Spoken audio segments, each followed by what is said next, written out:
One of my mantras throughout all this is if you want to change the evening news, you're going to have to educate our kids. Personally, I'm sick of the evening news. Why don't we educate our children? And people can get unified behind that idea of we're doing this for the sake of our children. And our little community that's impoverished is about to open a $140 million brand new high school in January. That's us trying to make a difference in all children's lives. And how many? I guess I'm just looking long term. Am I going to make any money off this? No, I'm funding it. And how many kids is the high school? How many will they have? Our high school graduates about 170 to 200 students per year, and it's a 4-year school. So I guess there are 800.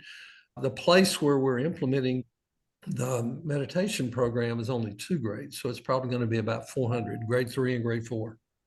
And how many of those kids actually go to your practice, do you think? 10%, 20, 50, all of them? Not all of them, no. A good chunk. Maybe about 60%. So that's your return on investment. You're the man. Everybody sees your face. They know. So it's later that your return on investment appears. The relationship, as Dr. Bravo would always say. It is the relationship. Right. Yeah. And your practice is 2 pediatricians and 4 nurse practitioners? That's correct. It's a very pretty office. Who designed it? Your wife? No, actually, it was a marina when it first came to life. Yes, it was a marina. I was telling George prior to you joining us that we live on the shores of Lake Martin, which is one of the largest man-made lakes in America. It's got about 800 miles of shoreline. So there are a lot of marine mechanics, a lot of marine options, because whenever you have an engine, it breaks down and somebody's got to repair it. It then got morphed into a daycare center, and that's when it was purchased in '84, renovated, and we've been in that building for 40 years. Wow. It's like McDonald's almost.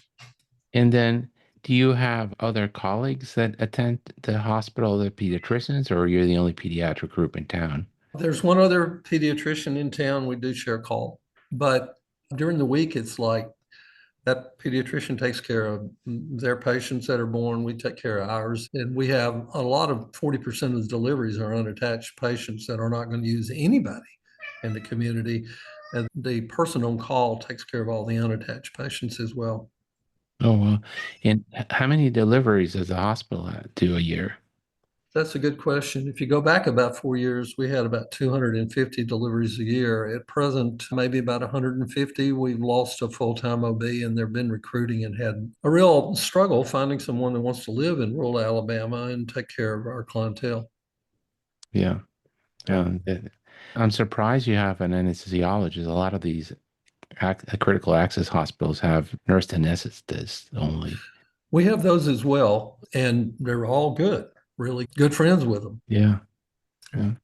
So what's something special about rural pediatrics that most people don't know? There has to be something. You told us a lot of hard things, getting up at night, going to this, dealing with that problem. What do you like? What's special? Tough question. It has to be something. You got to convince me to come work for you. Why would I want to come work for you? I think especially at my stage in life, my point in my career, when I walk into a grocery store or when I walk into Walmart and kids see me, they run to me because they want to interact with me. We have relationships. When they come in the office, I talk to them, I speak to them. That's really gratifying. And sometimes I've had a hard day, a hard night, and I get behind somebody in a line and they go, "Look, you've had a hard day today. Why don't you go ahead of me?" That's really kind. I just feel to be able to look at this one thing. We in 2019 were declared a vaccine champion by the CDC, the only practice in Alabama to ever get that. And we did that because our HPV vaccination rate, success rate was 80%.